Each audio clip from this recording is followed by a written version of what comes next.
Oliver et compagnie. Ce n'est vraiment pas drôle d'être un petit chat abandonné. Il ne doit pas exister un monde de vie plus froide et plus inhospitalière que New York, soupirait le petit chat en se frayant un chemin au milieu des piétons.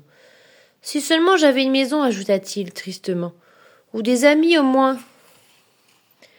Le petit chat tombait de fatigue. Il était trempé et de plus il mourait de faim.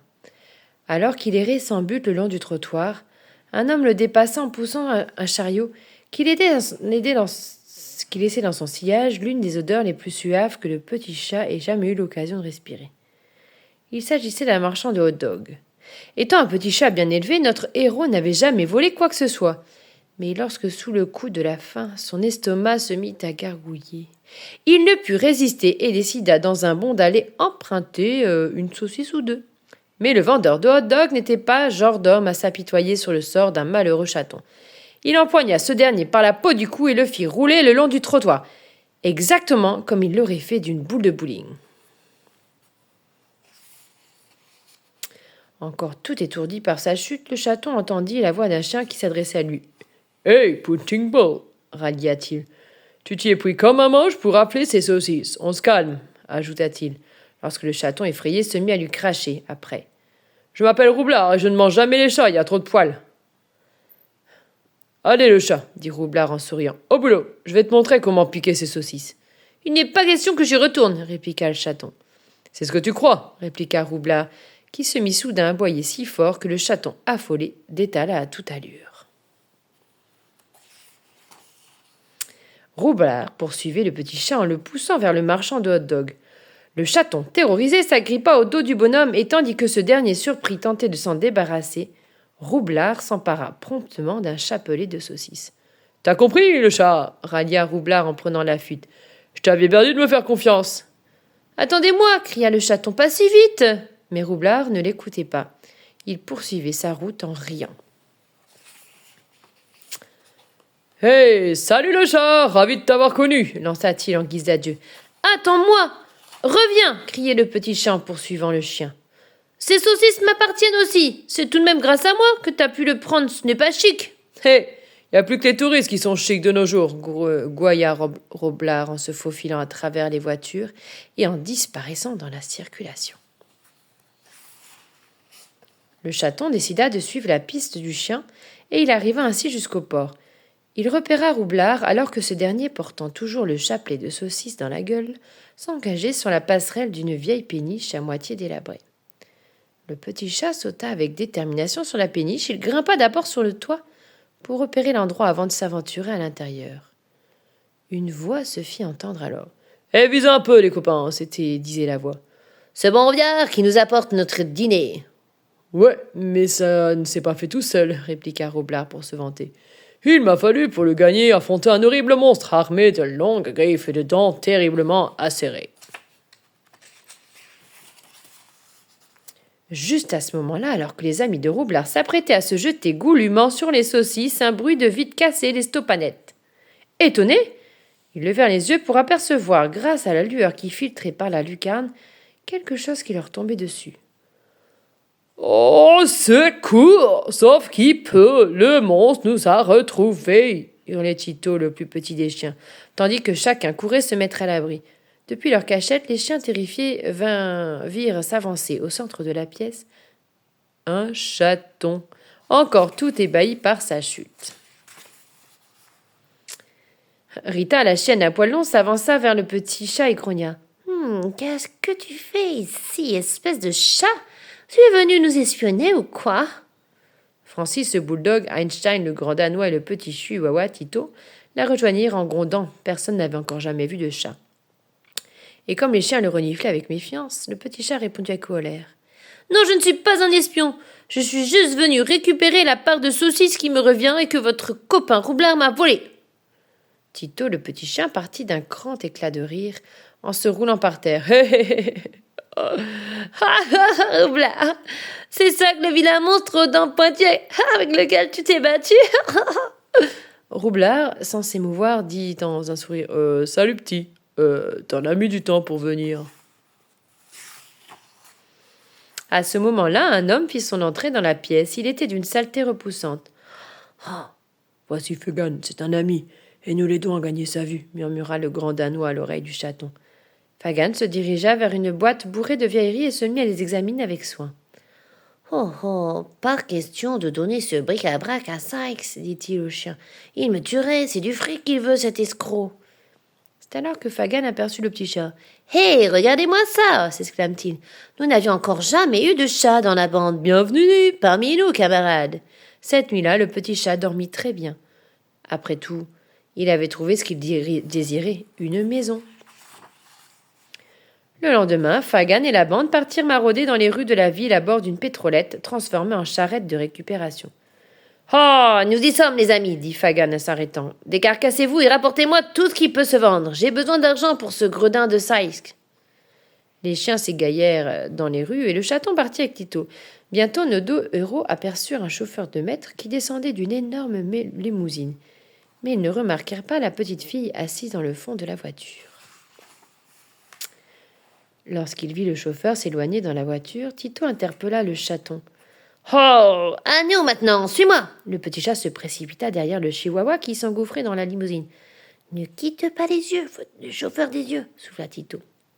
Surveille-le pendant que je vole le poste de radio. Pendant que tu voles quoi? S'écria le petit chat horrifié. Au même moment, il posa la patte sur le klaxon de la voiture qui émit un cornement strident. Oh là là, sauvons-nous! S'exclama Tito paniqué. Et le chaton s'apprêtait à bondir hors de la voiture lorsqu'une voix très douce s'éleva. Oh, quel joli petit chat tu fais, disait la petite fille. Je m'appelle Jenny, mais tu sembles terrifiée. J'imagine que tu es perdue. Et lorsque le chauffeur fut de retour, la petite fille lui expliqua. Ce petit chat est tout seul, Winston. C'est à nous qu'il appartient de lui offrir une bonne maison. Personne ne prêta attention aux deux chiens, nos deux amis Roublard et Tito, qui regardaient stupéfaits la grosse voiture s'éloigner rapidement. Peu de temps après, la voiture se gara devant une grande et belle maison. Dès qu'ils furent à l'intérieur, Jenny offrit au petit chat une grande assiette d'un savoureux entremets. « Oh, tu sais que je vais prendre particulièrement soin de toi, lui dit-elle en le serrant tendrement contre elle. Le chaton ne tarda guère à apprécier sa nouvelle maison et au bout d'un jour ou deux, Jenny lui présenta un joli collier. « Il serait temps, lui dit-elle, que je te donne un nom, ainsi que le collier qui va avec. J'ai décidé de t'appeler Oliver. » Mais pendant ce temps, sur la péniche, Faggan et les chiens se languissaient d'Oliver. « Oh, je commence à me faire vieux, soupirait Roublard tristement. Oh, je n'aurais jamais pensé que je puisse autant m'attacher à un chaton. »« Oh oui, dit Rita. C'était vraiment un chouette copain pour un chat, j'entends. »« Oh là là là là. Tout ça, c'est de ta faute, Tito, s'exclama brusquement Roublard. Si tu avais fait plus attention au chaton, on n'aurait pas kidnappé. »« Comment ça, ma faute ?» se rébuffa Tito avec aigreur.